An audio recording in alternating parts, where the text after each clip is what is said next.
The sliding filament theory and the reflex arc work together to perform all motor functions involuntarily. All this starts from the reflex arc when a signal is sent from your nervous system from the motor neuron to the effector muscle when something is happening so your muscles can contract.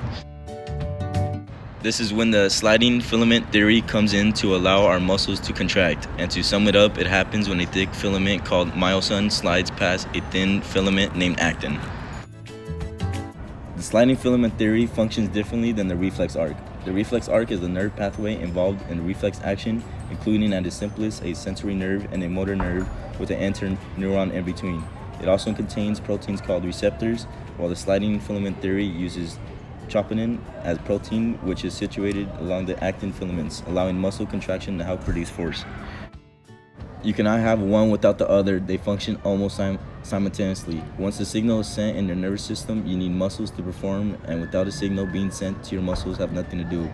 This is how homeostasis is kept since the two systems maintain balance. When you accidentally touch something hot, your reflex arc tells you to lift your hand. When you lift your hand, the sliding filament theory occurs to lift it. Now to go more in depth of both structures, when a neuron is stimulated, the once resting stage of the structure, negative inside and positive outside, is charged when the action potential, aka the message, is sent through the dendrites and the cell body.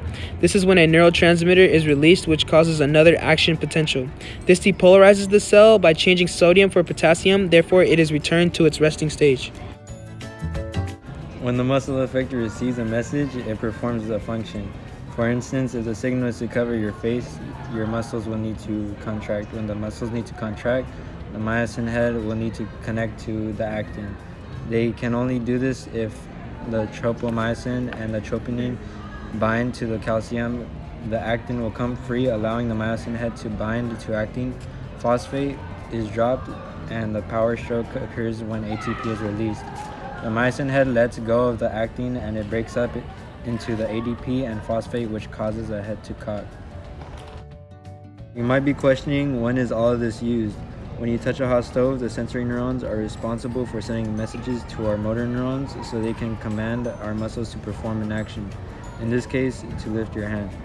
The sliding filament theory and the reflex arc are both as important because without the reflex arc, we wouldn't have motor neurons to create a pathway which impulses pass from the spinal cord and throughout the body, and we wouldn't be able to produce reaction. In addition, without the reflex arc, we wouldn't be able to react as quickly because the neural pathways is what controls a reflex. The sliding filament theory plays a big role as well because it helps contract the muscles, and without it, we wouldn't be able to produce muscle force. The reflex arc evolved through time by our sensory neurons sending messages to our spinal cord instead of our brain, which allows us to react way faster. Thank you. Hope you enjoyed.